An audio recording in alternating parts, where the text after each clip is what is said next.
Greetings,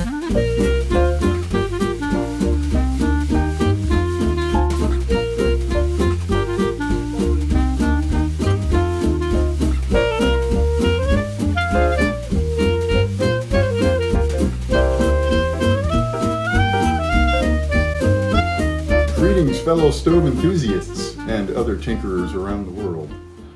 I'm John. My wife EJ, say hi EJ. Hi EJ. There you go. Is filming. We recently acquired I think a 1938 10-burner dual oven Garland gas range. And I couldn't find any information on the internet on how to do anything to it. So I decided to make a video on the first couple of things that I'm doing. The first thing we're doing is cleaning all the brass hardware. And I looked up some videos on how to clean brass hardware and came up with the terrible good idea of boiling them in 50% vinegar and 50% water for about 20 minutes, half an hour, which breaks up the corrosion and the gunk that has been on these stove parts since the last time the stove was cleaned. I think back when pompadours were popular. So this, believe it or not, is brass and cast iron. And I'm going to get a paper towel to hold under that.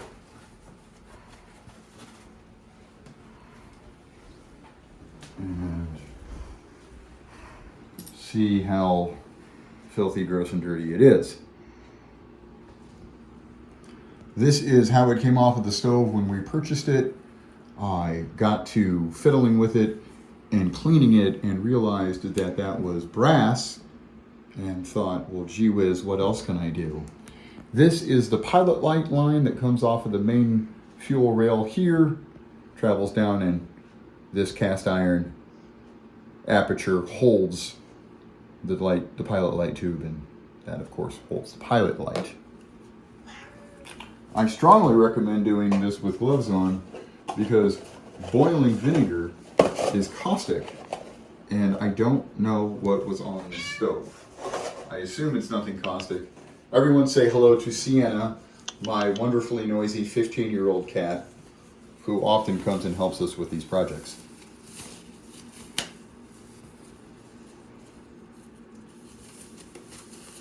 Glove up, as I have learned throughout the years, safety third.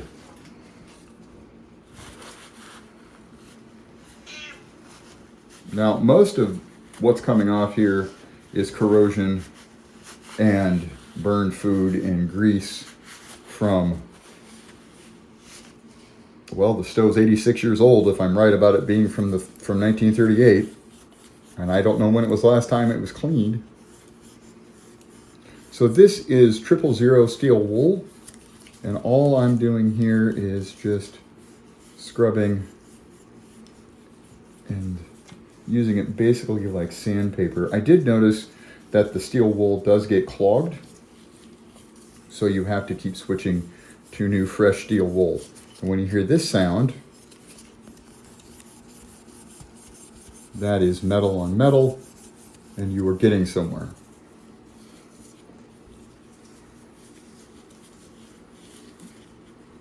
I will use a slightly different technique to clean the cast iron pilot light head. Stay tuned for that.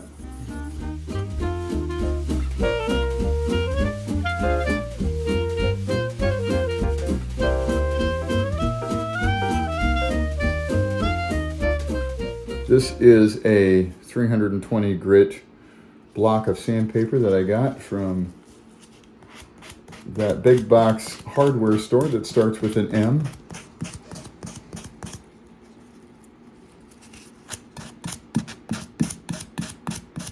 Why are you doing that? Because this octagonal nut, or is it a hexagon? Octagon, is corroded and it's got food and grease on it, just like the rest of the pilot light. And I want it to be pretty, even though once it's back together, no one will see it.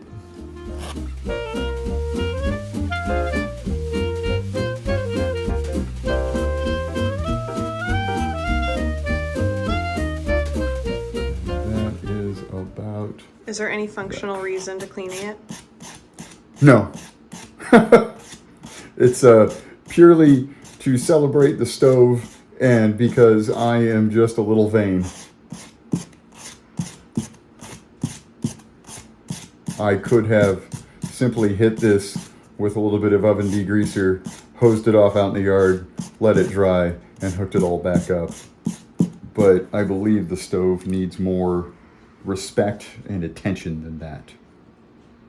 And that is about as good as I need it to be. It is miles better than it was when we started and will last another 86 years easily. Now, for this cast iron part here, I got some 220 grit sandpaper from a project that we did earlier. And it did boil in vinegar water, so all of the rust is just surface rust that occurred when I pulled it out of the boiling water as the water evaporated. So it won't take much effort at all to get most of it off. And then I'm going to put it in the oven, which was preheated to 200 degrees, because as soon as all 5 of these are done, because each pilot light serves 2 burners, I'm going to pull them out one by one, coat them in avocado oil, and turn the stove up to 500 degrees and cure this cast iron like you would any cast iron pan or Dutch oven.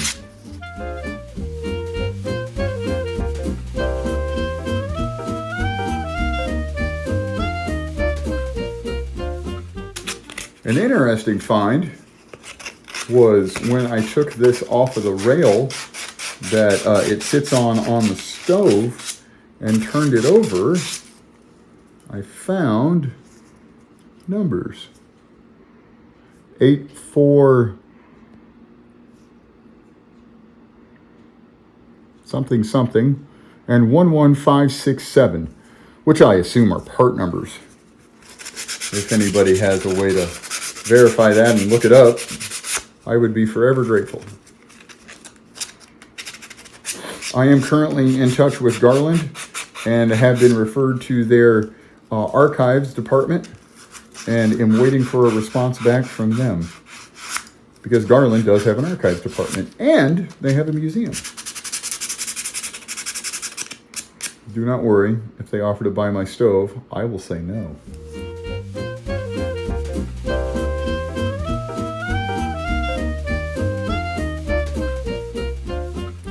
Now, there is a ring down in there that if I could get it off safely and put it back on safely, I could get the entire pilot light line out of the cast iron enclosure.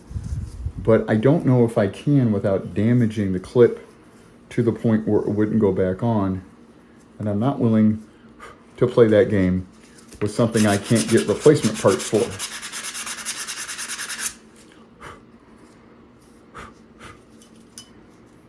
That's it. Into the oven it goes.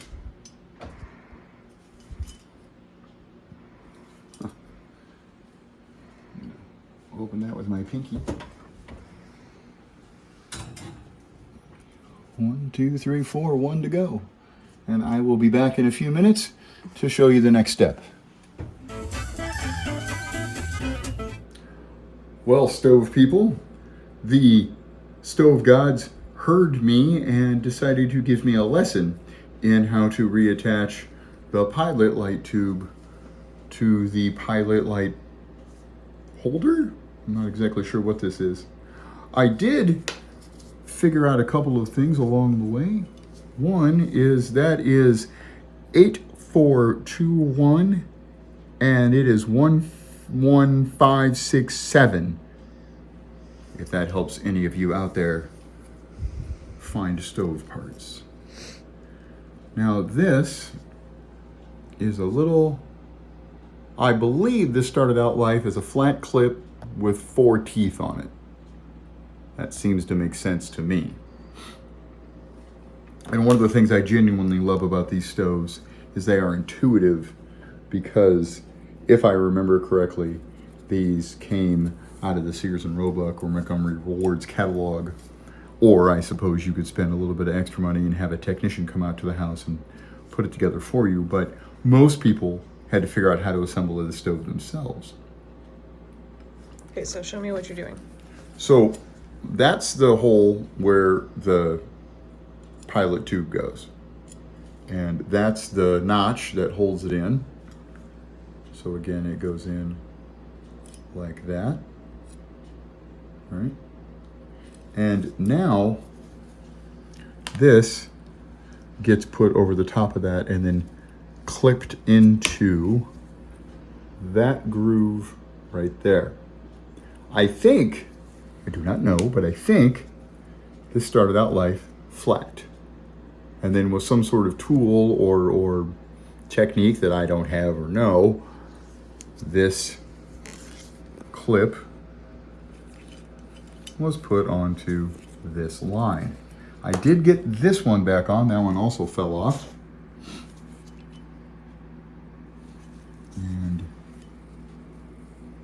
And yes, there is a very small hole right there next to my blue index finger. But I believe that's a wear mark because not all of them have that, only 2 of them. So I'm gonna drop this into place. I did take out my multi-tool there, as you can see, and I did bend those clips just a little bit. Now, oh, I just heard it and felt it click. Oh, no, not quite enough. But that tells me that I'm on the right path. Can you show us on the other one what it should be? Yeah. And that's what it looks like on the other one. And I was able to clean that one up a little bit more. And it doesn't fall out. No, it doesn't fall out. No, not at all. And I believe these rings are stamped steel. And if you know somebody with a CNC machine, you can have 1,000,000 of these made. But I don't know anybody with a CNC machine. Everyone say hello to Butters. That's our other cat. She is an orange female, which means she only has the 1 brain cell. But she's very sweet, and she's very fuzz. So what I'm going to do here is just flatten these teeth out, or I suppose you could call them barbs if you really wanted to. And I'm just going to flatten that out just a little bit more. And I'm going to do it on both sides, because algebra is a thing. What you do to one side of the equation, you have to do to the other.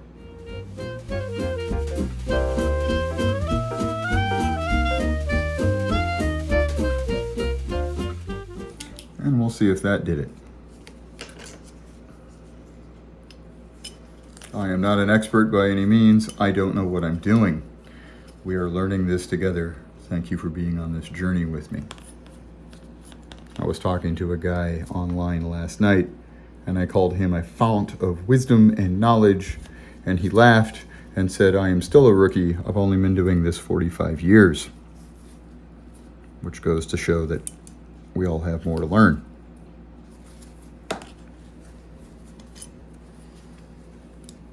Ah. Look at that. Clipped right in.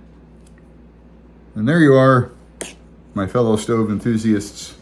You can now reattach a pilot light tube to the pilot light receptacle if you ever take one apart. I will be back in just a few minutes with the next part of this. Thank you. Welcome back, my fellow stove enthusiasts. We have all 5 pilot lights, and the feed tubes for the pilot lights have been sitting in a 200-degree oven for half an hour or so. And I said, I'm sure everyone knows how to season cast iron. And my wife said, well, what if they don't? Okay, that makes sense. A brush, a paper towel, your fingers, doesn't really matter, but something to get the, in this case, avocado oil on the cast iron. Now, every oil has what's called a smoke point, and that's when it will start to smoke, and then soon after catch fire. Avocado smoke point is 500 degrees. What happens, you ask, if you heat it up to its smoke point but not beyond? Well, I'm glad you asked. The oil will harden into a protective shell around the cast iron, preventing rust and corrosion.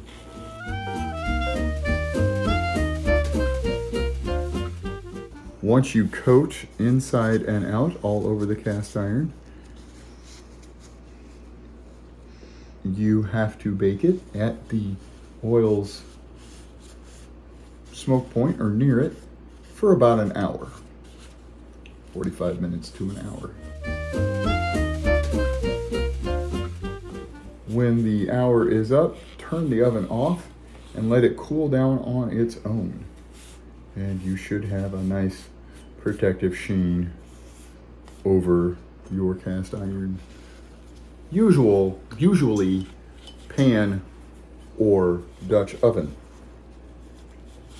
If for whatever reason you wanted to do it again, preheat the oven to 200 degrees, let the cast iron piece heat up, coat it in your oil of choice, heat the oven back up to its smoke point, and then repeat the process until you have as many layers on that piece of cast iron as you want. Since these are 86 years old, and once they are cleaned up and rust free, these look pretty darn good. I'm going to do them one time because I assume they were coated once from the factory. I could be wrong. Oh, something else we discovered in our travels is on each one of these feet is stamped a number, and I will try to show you on the next one before I put oil on it, and it makes it hard for the camera to see. But it's a different number, and it took me a minute to figure out why, and I eventually did figure it out. The master mold that this piece of cast iron was molded in is stamped with a number, which is transferred to the piece, because if there is any trouble with a run of parts, the quality control people at the factory are going to want to know what master mold made the part with the defect in it so they can better narrow it down and go replace that one mold as opposed to replacing all of their master molds, which would be prohibitively expensive and silly. Some of you may have noticed that this piece has gotten a little jammed up. Aha. And it's also 200 degrees, which is rather warm.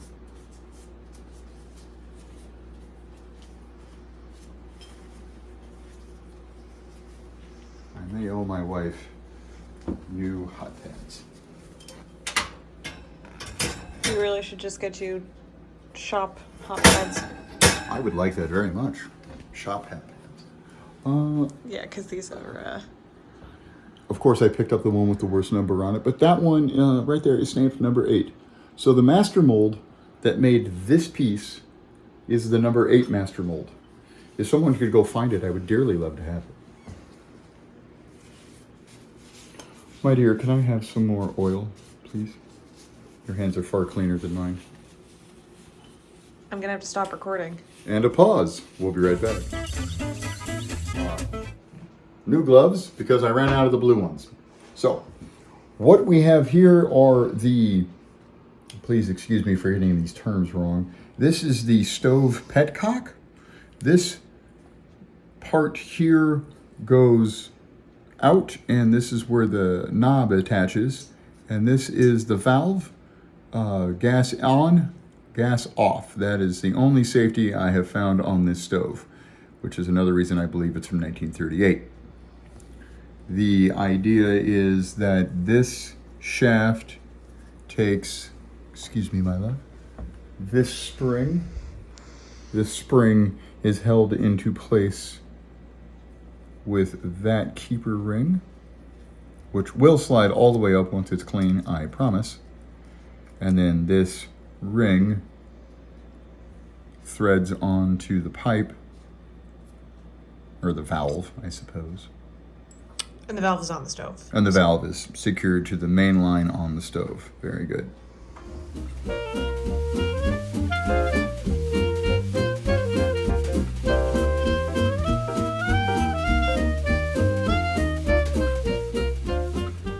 I did not boil these springs in the water and vinegar mixture because these, I believe, are steel, and I don't think that steel would react well to being boiled. Perhaps I'm wrong. This is again the 40 or 000, the finest steel wool money can buy. And With nothing on it. with nothing on it, no cleaner, no nothing. And there it is. Quickly comes clean.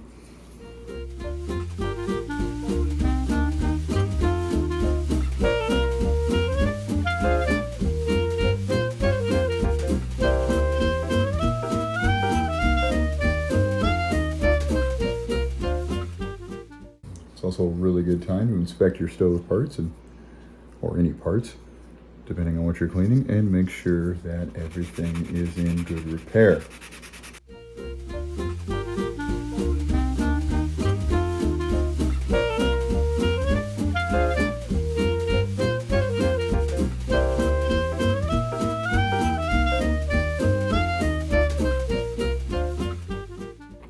I didn't find any identifying numbers on any of these.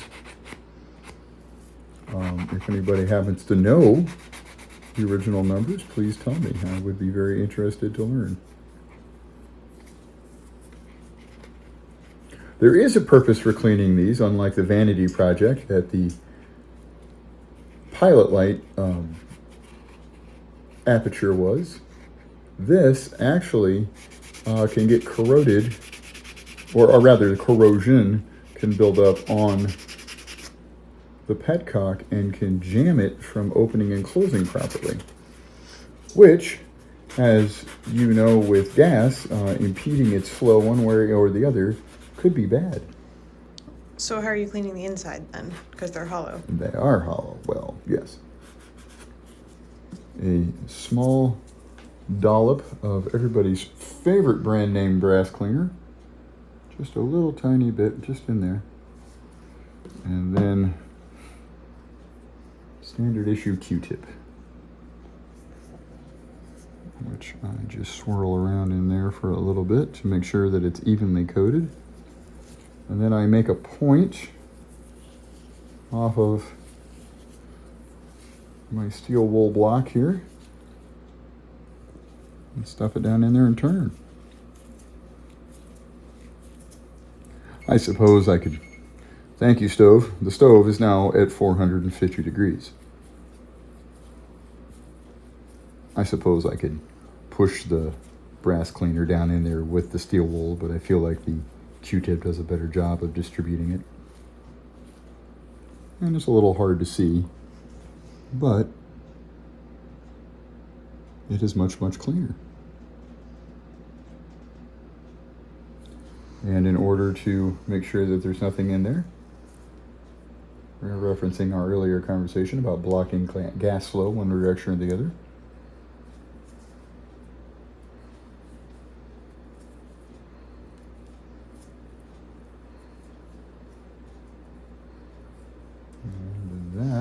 So you don't need the other part of the stem? That part's not hollow? What other part? This part? Yeah. Nope, this part is not hollow at all. This part, I believe this slit here is for tension because the handles just slide on and off. There's no screw or anything like that to hold them in place. And I think the original thought was you could slide a very thin knife or a very thin screwdriver in there and twist and open this to increase the tension. And I wonder if that was because maybe Garland had different knobs available, or if you as a consumer wanted to put aftermarket knobs on your stove, you could do that. I don't know. I would assume that there were vain stove owners in every era. And somebody would say, oh, I want the brass ones, or I want the porcelain ones. And they might be aftermarket, and thus would need a tighter or looser closure. I don't know. And since we're over here... Put it next to the dirty ones. We'll put it next to the dirty ones. Well, I'll put a dirty one next to it there. And There we go. And that's what it started out as, and that's what it looks like now. And that was very, 3 minutes, 4 minutes? These are slightly different because these are for the oven. Now, I don't know why Garland decided to use a more robust petcock for the oven, but they did. It is spring-loaded. It has a C-clip, and this is a keyed ring, which means it only goes on one way and doesn't rotate. I assume that's to idiot-proof it so that when you put it back in, it only goes in the one way. Okay, and then there's these other parts. And this is the keeper ring. Goes on like that. Like that. Okay. And then you put this end goes into the stove. This end sticks out of the stove. And this threads onto the stem that forms the valve of the stove coming off of the main rail. So your knobs that you actually use on the outside of the stove go on there. Correct. Yep, they go on there. Just So like when if you need to buy more knobs and you're trying to size them, you size them for this part. right, give or take the 1/4 of an inch of travel that you could get out of that by sliding something stiff in there and opening it or closing it with a pair of pliers. And Okay. that is pretty much it, my friends. I am going to end the video here. If you have any questions, comments, or rude remarks, please let me know. Thank you.